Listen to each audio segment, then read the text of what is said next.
मौलाना अबुल कलाम आज़ाद का जन्म 11 नवंबर 1888 को। यह भारत के प्रथम शिक्षा मंत्री थे। ये भारत के प्रमुख स्वतंत्रता सेनानियों में से एक थे। वह एक विद्वान होने के साथ साथ एक कवि भी थे। मौलाना आज़ाद कई भाषाओं के ज्ञाता थे, जिनमें उन्हें अरबी, इंग्लिश, उर्दू, हिंदी, पारसियन और बंगाली भाषा में तो वह उनको महारत हासिल था। वह पूर्णतः इस भाषा में निपुण थे। उन्होंने धर्म की संकीर्ण मानसिकता से मुक्ति पाने के लिए अपने नाम के पीछे में आजाद लगाया, यानी मौलाना अबुल कलाम आजाद। राष्ट्र के प्रति उनका अमूल्य योगदान के लिए अबुल कलाम आजाद को मरने के बाद 1992 ईस्वी में भारत के सर्वोच्च नागरिकता सम्मान से सम्मानित किया गया। यानी भारत का सर्वोच्च नागरिकता सम्मान जो भारत रत्न है, वह मौलाना अबुल कलाम आजाद को दिया गया। मौलाना अबुल कलाम आजाद का जन्म, जैसा कि हम पहले भी बताए, 11 नवंबर 1888 को मक्का में हुआ था। ये एक पढ़े लिखे मुस्लिम विद्वान वंश में जन्मे थे। इनके पिता का नाम खैरुद्दीन था। 1857 में जो सिपाही विद्रोह हुआ था, उस समय यह भारत छोड़कर मक्का चले गए थे और मक्का में ही जाकर बस गए थे। लेकिन पुनः 1890 में वह अपने परिवार के साथ कलकत्ता वापस आ गए। इनकी शिक्षा की अगर हम बात करें तो इनकी शिक्षा दीक्षा परंपरागत इस्लामी तरीके से हुई। पहले इन्होंने अरबी भाषा में शिक्षा प्राप्त की, फारसी भाषा की शिक्षा प्राप्त की। शुरुआत में तो इनके पिताजी ही इनके गुरु रहे, लेकिन कुछ दिनों के बाद इनके पिताजी ने पास के ही एक विद्वान अध्यापक को इनको पढ़ाने लिखाने के लिए नियुक्त कर दिया। लेकिन जब यह और बड़े हुए, आगे चलकर इन्होंने अरबी और फारसी भाषा की ही शिक्षा प्राप्त नहीं की, बल्कि दर्शन शास्त्र, रेखा गणित, बीज गणित, अंग्रेजी, इतिहास, राजनीति, अन्य विषयों की शिक्षा भी ग्रहण की। उन्होंने कई लेख लिखे और मुस्लिम के पवित्र ग्रंथ कुरान की पुनः व्याख्या की। अखिल इस्लामी भावनाओं से ओतप्रोत होकर उन्होंने अफगानिस्तान, इराक, मिस्र, सीरिया और तुर्की का दौरा भी किया।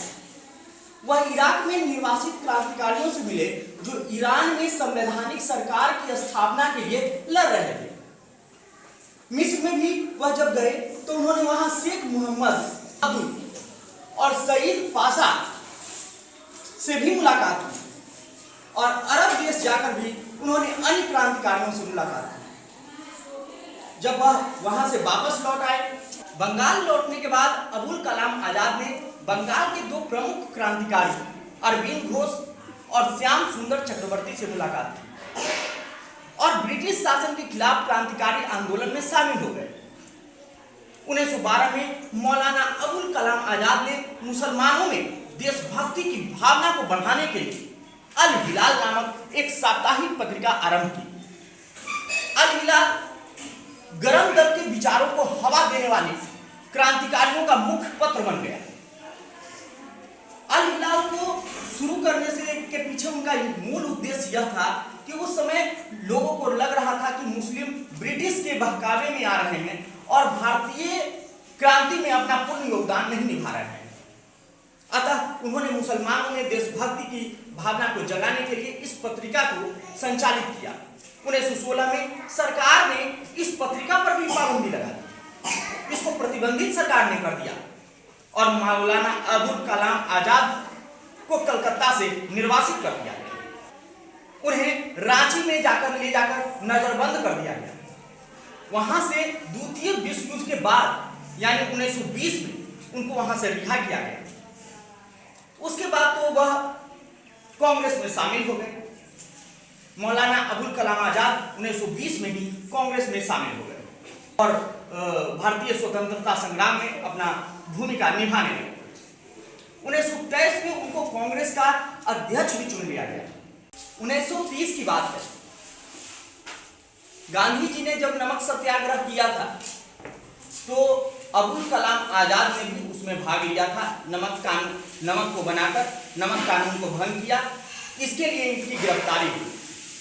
गिरफ्तारी कर जब इनका गिरफ्तारी हो गया तो इनको 1.5 वर्ष की सजा मिली।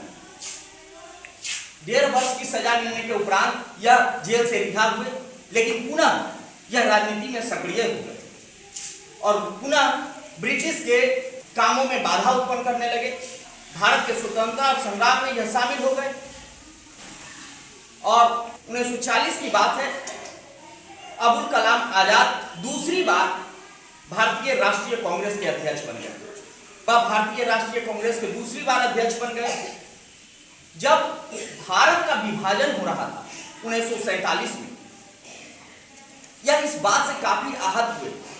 भारत के विभाजन के फलस्वरूप भी यह पाकिस्तान नहीं गए, यह भारत में ही रहे, क्योंकि यह भारत को ही अपनी मातृभूमि मानते थे। यह बात से काफी मर्माहत हुए और 1947 की बात है। 1947 में भारत के आजादी के बाद प्रधानमंत्री पंडित जवाहरलाल नेहरू जी के मंत्रिमंडल में प्रथम शिक्षा मंत्री के पद पर यह नियुक्त हुए और यह 1958 तक शिक्षा मंत्री बने रहे। 22 फरवरी 1958 को एकाएक इनका हृदयाघात हुआ, यानी जिसको हम कहते हैं हार्ट अटैक हुआ, जिसके कारण इनकी मृत्यु हो गई। यह हमें सदा के लिए छोड़कर चले गए ऐसे विद्वान, ऐसे महापुरुष जिन्होंने स्वतंत्रता में भी भूमिका निभाई, हमारे भारत के प्रथम शिक्षा मंत्री भी रहे और मरने के कई वर्षों के बाद भारत सरकार को ऐसा लगा कि ऐसे महापुरुषों को भारत का सर्वोच्च नागरिक सम्मान मिलना चाहिए। इसलिए भारत सरकार ने 1992 में इनको सर्वोच्च सम्मान देते हुए भारत रत्न पुरस्कार से नवाजा।